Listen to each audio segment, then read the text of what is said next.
اللہ تبارک و تعالیٰ نے حضرت آدم علیہ السلام سے لے کر آج تک جتنے بھی انسان پیدا فرمائے ہیں یا قیامت تک کے لیے جتنے بھی انسان پیدا ہوں گے، اللہ تعالیٰ نے تمام انسانوں کی کامیابی کا اور تمام انسانوں کی نجات کا، تمام انسانوں کی کامیابی اللہ تعالیٰ نے اپنے دین کے اندر رکھی ہے۔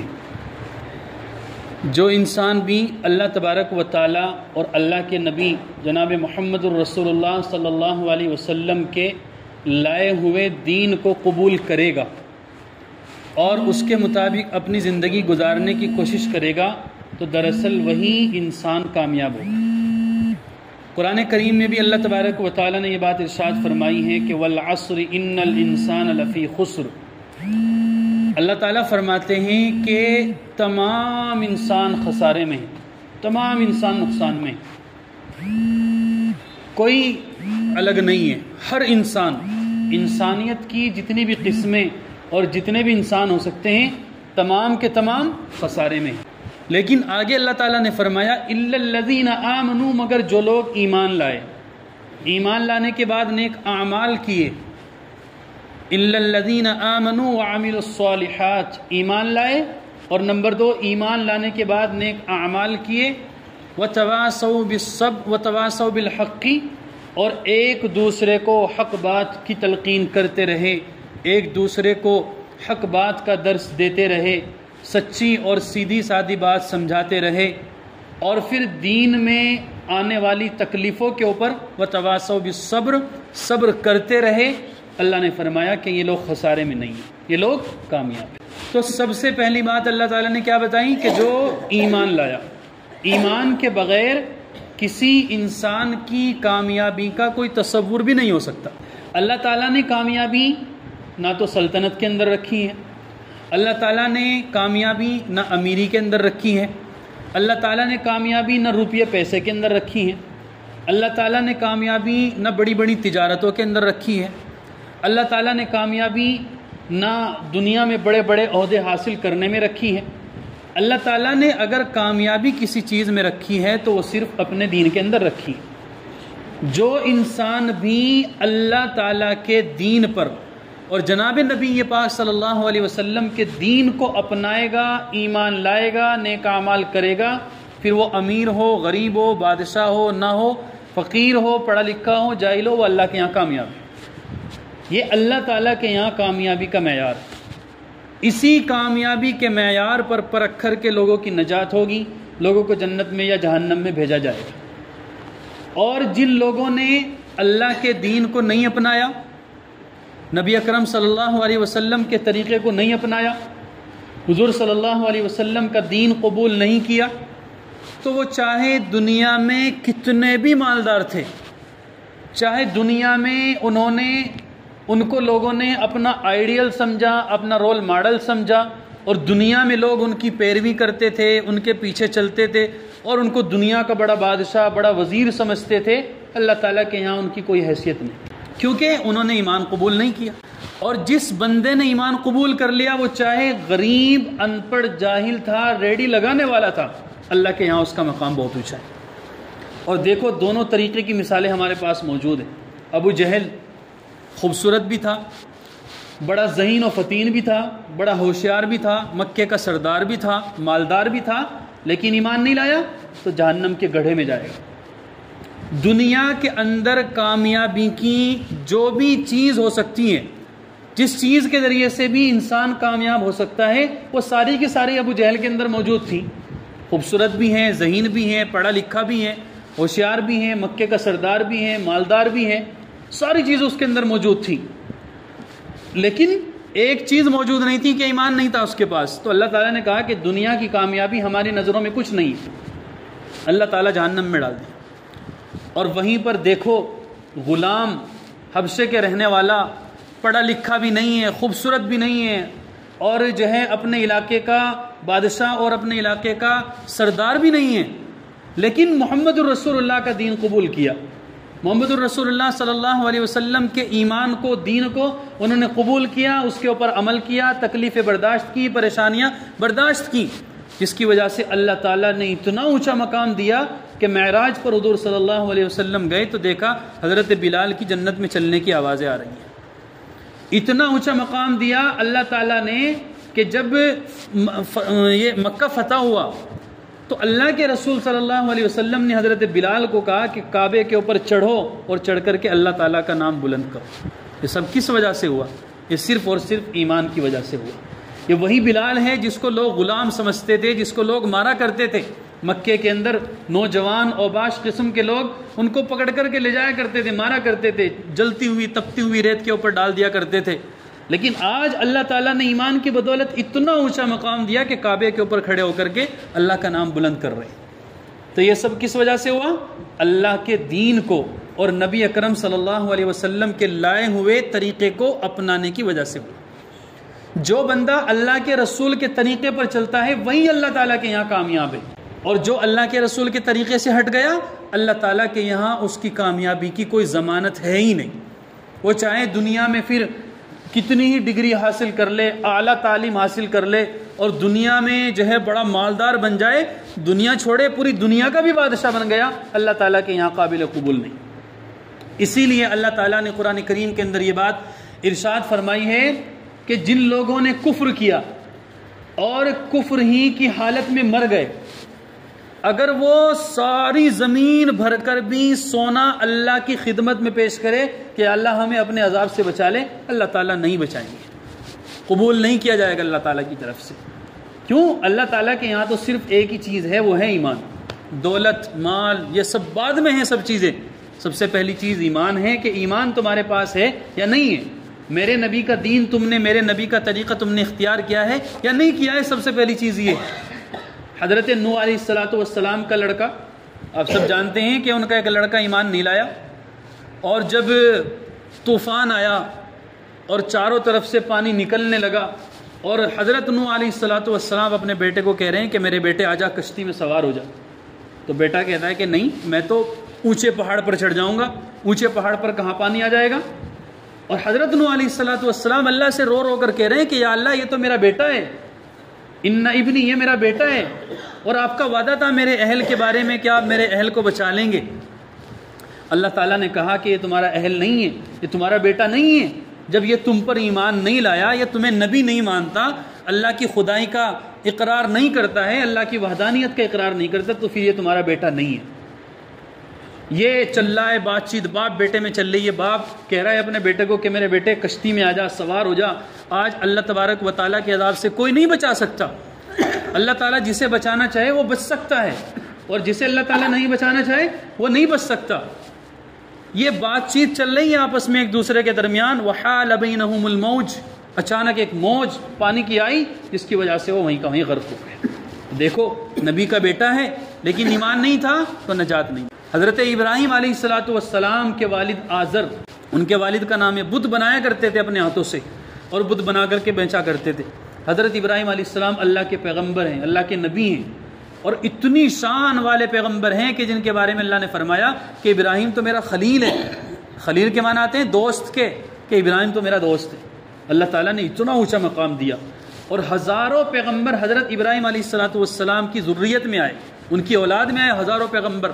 ہمارے نبی جناب محمد الرسول اللہ صلی اللہ علیہ وسلم بھی حضرت ابراہیم علیہ السلام کی اولاد میں سے ہیں۔ اسی لیے آپ کا لقب تھا ابو الانبیاء، کہ آپ تو انبیاء کے باپ ہیں۔ لیکن آپ کے باپ کا واقعہ یہ ہے کہ آپ اپنے والد صاحب کو سمجھاتے رہے، بتاتے رہے کہ والد صاحب ایمان لے آؤ، ان بتوں کی پوجا چھوڑ دو، مکالمہ ہوا، ہر طریقے سے سمجھایا، لیکن باپ نہیں مانا۔ اسی حالت میں انتقال ہو گیا تو اللہ تعالیٰ نے کہا کہ اے ابراہیم، اب تم اپنے باپ کے لیے مغفرت کی دعا نہیں کر سکتے۔ جب تک تمہارا باپ زندہ تھا، جب تک تو امید تھی اس کے ایمان لانے کی، اب تو اس کی سانسیں ختم ہو گئیں، اب تو وہ مر گیا، مٹی میں مل گیا، اب اس کے ایمان لانے کی کوئی امید نہیں ہے۔ اب تمہارے لیے جائز نہیں ہے کہ تم اپنے والد کے لیے مغفرت کی دعا کرو۔ دیکھو پیغمبر اپنے باپ کے لیے مغفرت کی دعا نہیں کر سکتا، اللہ تعالیٰ نے پابندی لگا دی۔ کیوں نہیں کر سکتا؟ اس لیے کہ ایمان کے اندر داخل نہیں ہوئے۔ تو اللہ تعالیٰ نے قرآن میں کہا کہ ابراہیم تم اپنے باپ کے لیے اب دعا نہیں کر سکتے۔ تو دیکھو اس سے ہمیں درس کیا ملتا ہے؟ ہمیں درس یہ ملتا ہے کہ اللہ تعالیٰ نے ہمیں ایمان دیا ہے کہ اللہ تعالیٰ کا ہم پر کروڑوں درجہ احسان ہے. اللہ کی جتنی بھی نعمتیں ہمارے اوپر ہیں، اللہ کی سب سے بڑی نعمت ایمان ہے.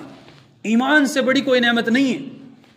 اللہ تعالیٰ نے ہمیں آنکھیں دی، آنکھیں بھی تو اللہ کی نعمت ہے نا. کافروں کو بھی آنکھیں ملی ہیں. اللہ تعالیٰ نے ہمارا چہرہ بنایا، کافروں کا بھی بنایا ہے.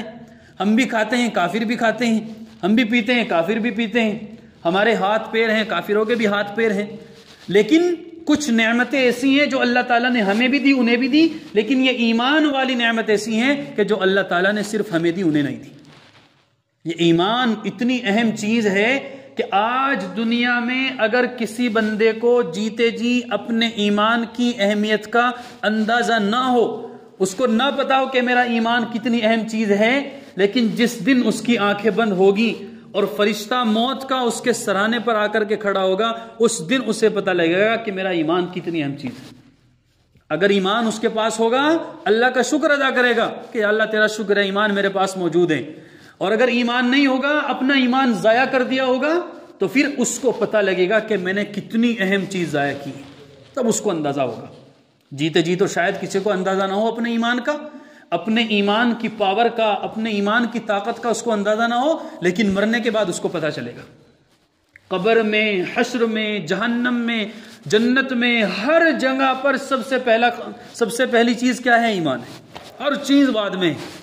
قبر میں بھی جائے گا تو سب سے پہلے یہی سوال ہوگا کہ مر ربک کا، تیرا رب کون ہے بتا. یہی تو ہمارا ایمان ہے، لا الہ الا اللہ، اللہ کے سوا کوئی معبود نہیں. اور یہی ہمارے قبر میں جانے کے بعد سوال ہو رہا ہے کہ بتا تیرا رب کون ہے. اگر ایمان ہوگا تو فوراً کہہ دے گا کہ میرا رب خدا ہے، میرا رب اللہ ہے. اور اگر ایمان نہیں ہوگا تو پھر جواب نہیں دے سکے گا، جس کی وجہ سے عذاب کے اندر مبتلا ہوگا. تو قبر کے عذاب سے بھی ایمان بچائے گا، میدان حشر کی سختیوں سے بھی ایمان بچائے گا، اور جہنم کے عذاب سے بھی ایمان بچائے گا.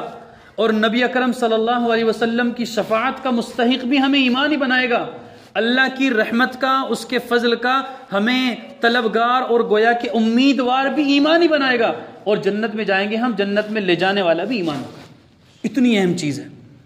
قیامت کا دن ایسا دن ہوگا، اللہ تعالیٰ نے فرمایا کہ قیامت کے دن نہ تو کوئی خرید و فروخت ہوگی، نہ روپیہ پیسہ ہوگا، نہ تجارت ہوگی، کچھ نہیں ہوگا.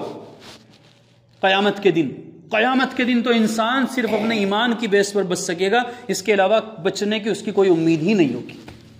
اللہ تعالیٰ قرآن میں فرماتے ہیں وَاتَّقُوا يَوْمًا لَا تَجْزِي نَفْسٌ عَن نَفْسٍ شَيْئًا، کہ اس دن سے ڈرو جس دن کوئی انسان کسی دوسرے انسان کے کچھ کام نہیں آئے گا.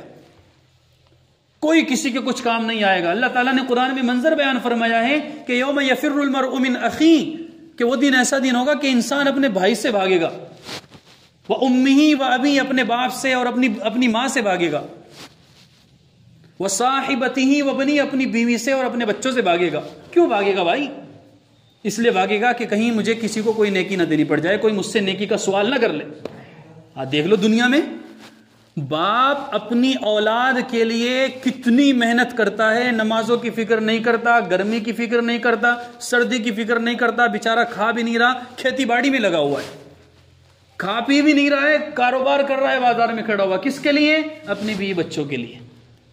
ماں کتنی قربانی دیتی ہے. ماں 9 مہینے تک، 1 سال تک اپنے پیٹ میں بوجھ اٹھائے پھرتی ہے اپنی اولاد کا، 2 سال تک اپنے سینے سے لگا کر کے اپنا دودھ پلاتی ہیں.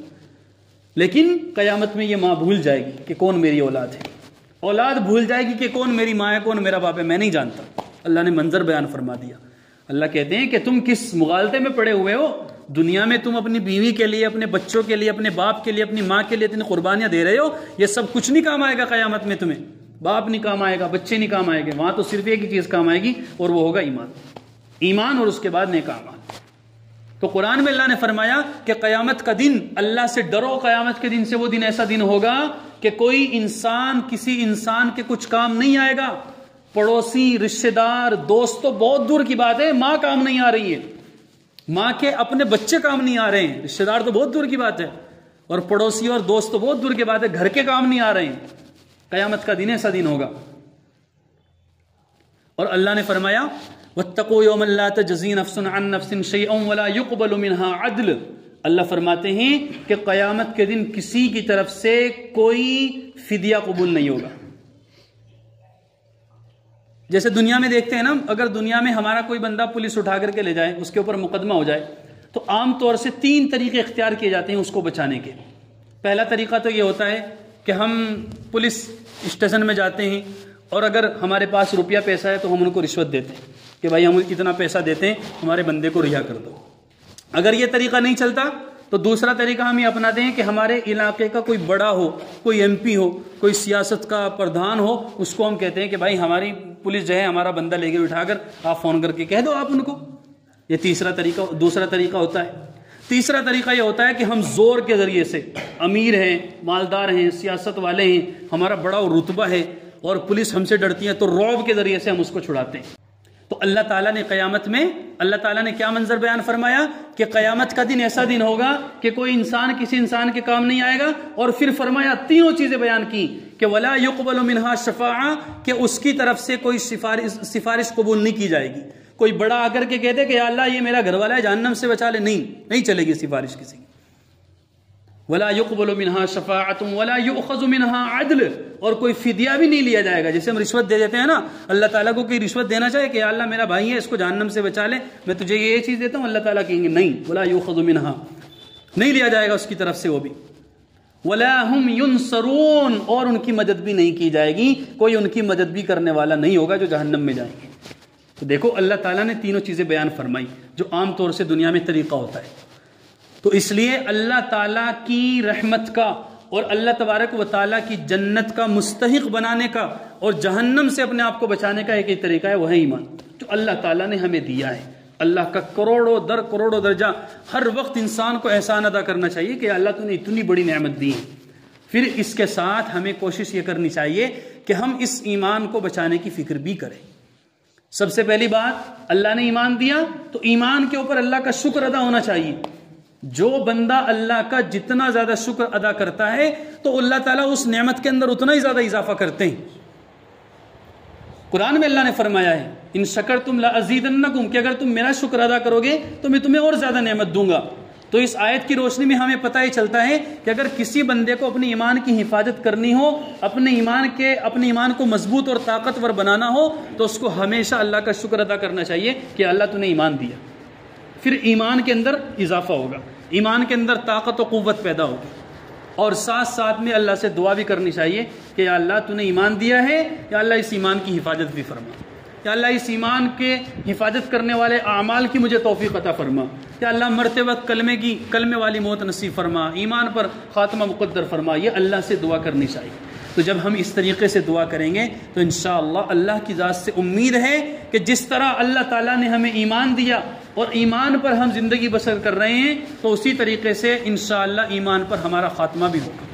کیونکہ جو بندہ ایمان کی حالت میں مر گیا، من کان آخر کلامہ لا الہ الا اللہ دخل الجنہ، اللہ کے نبی فرماتے ہیں کہ جس نے موت کے وقت کلمہ لا الہ الا اللہ پڑھ لیا تو وہ تو جنت کے اندر جائے گا، اس کا تو جنت میں جانا طے ہو چکا. تو اس لیے جو بندہ ایمان کی حالت میں مر گیا، چاہے اس نے دنیا میں غربت میں زندگی گزاری، اس نے دنیا میں فقر و فاقے میں زندگی گزاری، دنیا میں اگر بھوکا پیاسا تڑپ کر بھی زندگی گزاری، لیکن اپنے ایمان کو بچا کر کے لے گیا تو قیامت میں انشاءاللہ کامیاب. قیامت کی جو ابدی زندگی ہے جس کا کوئی خاتمہ اور کوئی اینڈنگ ہے ہی نہیں، اس زندگی میں کامیابی. لیکن اگر دنیا بنانے کے چکر میں اور دنیا کو سنوارنے کے چکر میں، دنیا میں مال و دولت کمانے کے چکر میں، دنیا میں تجارت کرنے کے چکر میں اپنے ایمان کو ضائع کر دیا تو بھائی اپنا علاقہ نہیں، اپنا ہندوستان نہیں، پوری دنیا کا بھی وہ بادشاہ ہوگا تو اللہ تعالیٰ اسے جہنم میں ڈال. اللہ کہیں گے فرشتوں کو کہ اٹھاؤ، بادشاہ تھا، دنیا کا تھا، بادشاہ تھا، اپنے علاقے کا تھا، ہمارے یہاں اس کی کوئی حیثیت نہیں ہے، اس کے پاس ایمان نہیں ہے، اٹھاؤ لے جا کر کے ڈال. تو اس لیے اللہ تعالیٰ نے ہمیں ایمان دیا ہے، اللہ کا شکر ادا کرے اور اللہ تبارک و تعالیٰ ہم سب کو کہنے اور سننے سے زیادہ عمل کرنے کی توفیق مرحمت فرمائے.